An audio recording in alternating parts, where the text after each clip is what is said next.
Welcome. We're Team Las Vegas from UNLV.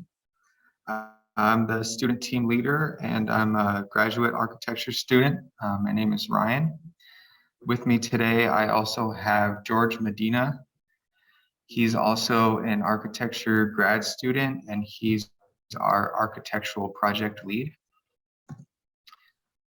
Our design began in 2018.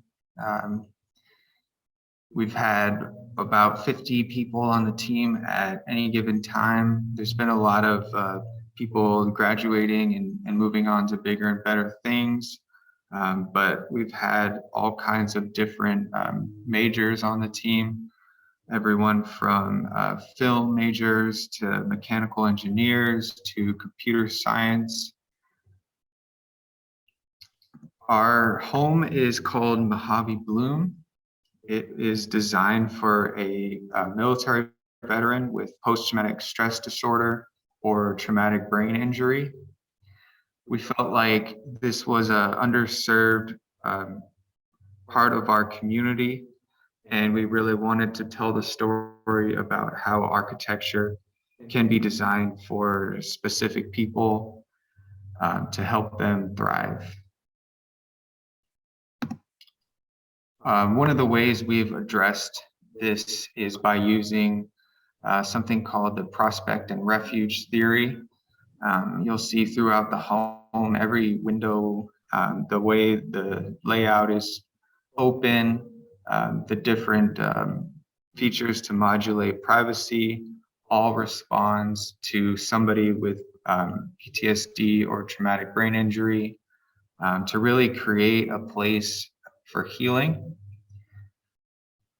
This goes further in the home by featuring acoustic ceilings in the bedroom and the living room.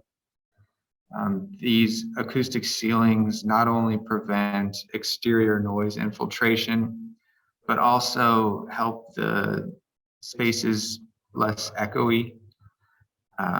This was something we found in the research that would help reduce triggers for PTSD. Another thing we found as a way to design for somebody with PTSD or TBI was something called Biophilia.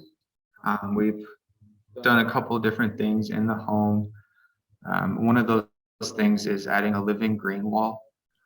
The living green wall not only brings nature into the home, but it also provides a nice scent throughout the home, as well as a little bit of distraction with the plants swaying in the breeze and the sound of trickling water. Biophilia also informed our material selection. All the materials in the home are natural, low maintenance materials. And we found that something that happens with PTSD and traumatic brain injuries is it's hard for them to differentiate between vertical and horizontal surfaces. So even though the flooring and the wall cladding are the same material, it's a different board profile. And you can clearly tell what's a vertical surface and what's a horizontal surface. For our engineering components of the home, everything sort of works towards that intended target market. And the way that we started to look at it was to run completely off solar. We wanted to first reduce energy loads. We've done this with a highly efficient building envelope that has both inboard and outboard insulation in the walls, the roof assembly, and the floor assembly. This is combined with a rain screen facade that is unpainted galvanized steel.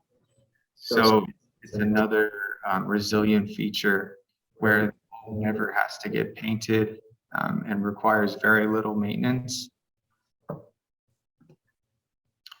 Our solar array is oversized for the home, so we're producing more than double the amount of energy than we need every year. And in these two images, we're showing how the solar array isn't just thrown up on the roof and hid, but we're actually celebrating solar energy by using something called a bifacial solar panel. And the nice thing about the bifacial solar panels is not only are they more efficient than your standard panel, but they also are a lot nicer to look at. So we're shading the courtyard with these solar panels to kind of combine the architecture and the engineering. And then you'll see in the circle vignette there, the solar panels can be seen from the shower, and it shades that skylight in there. So it brings in natural light to the bathroom. And then the solar panels create this really dynamic shadow on the tiles in the bathroom.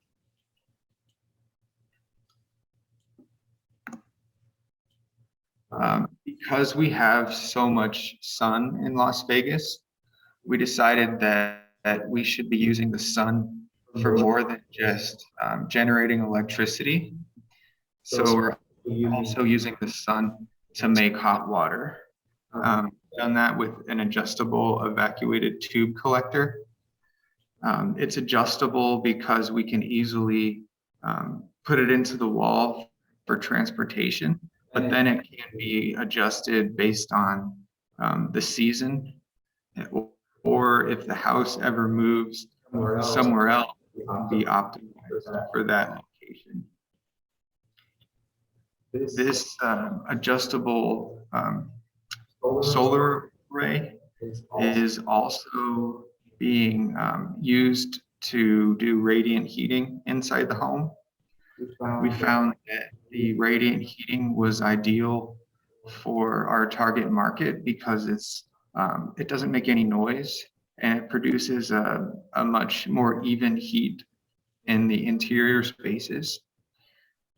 To do this, we've created a compact solar thermal system, and it's one box that has all the different components of the solar thermal array, the hot water production for the home, as well as the radiant heating system.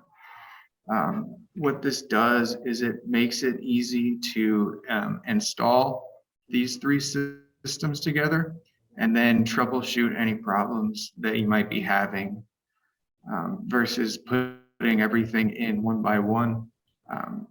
It also is more efficient because of this box is insulated.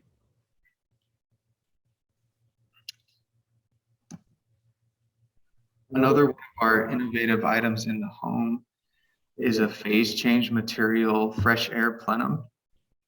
And what happens with this PCM plenum is we are pre-cooling or preheating the incoming air. After the incoming air runs through 4 different filters, including a hospital-grade HEPA filter, it runs through a encapsulated eutectic salt, which is the phase change material. This tempers all the incoming air towards 78 degrees and is also where we add humidity if it's needed.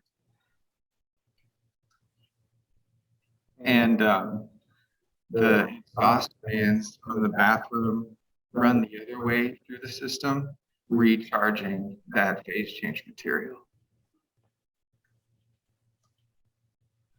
Finally, in the operations of the home, we're either reducing energy loads, the appliances that we've selected, they're all Energy Star rated. We've also paid special attention to consolidate the hot water plumbing runs. And with home automation, we're able to further reduce loads for the electronic lighting, other electronics, and HVAC systems.